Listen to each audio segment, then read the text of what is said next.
Math, mathematics, arithmetic, algebra, matharoonie, big old math attack.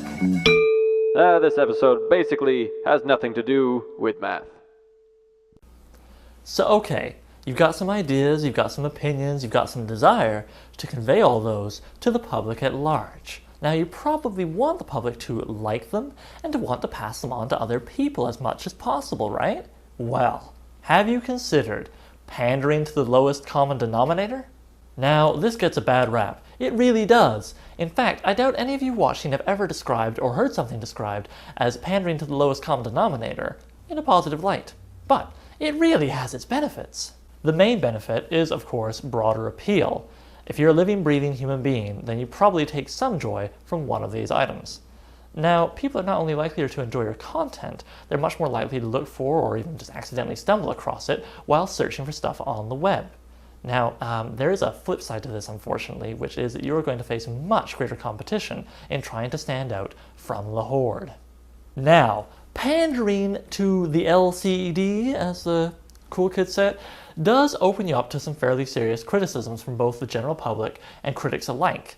If you pander, they'll be fairly able to say that you're not really taking creative risks, you're not really doing anything original, and you're not creating anything of lasting value.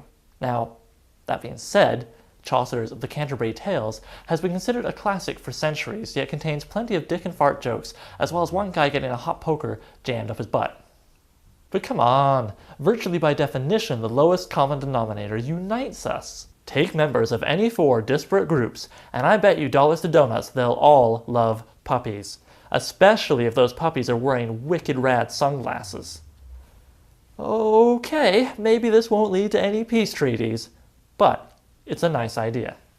Pandering to the lowest common denominator is also much more likely to lead you down the path to success than pandering to the highest common denominator.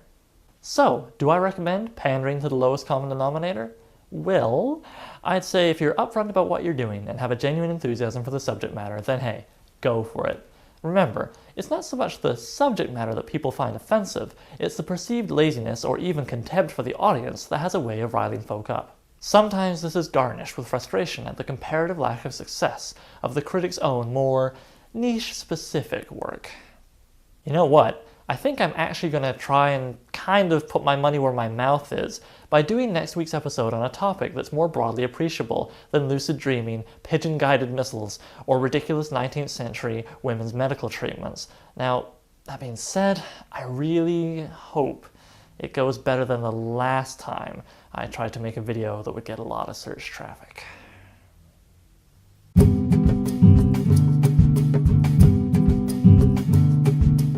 Hey there, everybody! Do you like Xbox? I like Xbox. Want to see what's inside my Xbox? Alright. Lady Gaga, Tiger Woods, Conan O'Brien, Metal Gear Solid, animals falling down onto other animals, Nintendo Wii dick jokes, man falling down into Britney Spears. Ah, geez, that aborted episode we just showed you. The narration was just me reading the top 10 items on dig.com. Man, Oliver, why don't you just have me read the 4chan forums while we're at it? Disgusting. Look at that picture. What are they saying? Sometimes this is garnished with frustration at the perceived...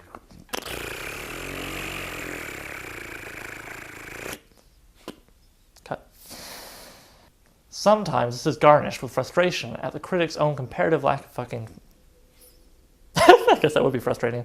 Or just even actively, sort of stumble across it while searching the web. I forgot the last sentence.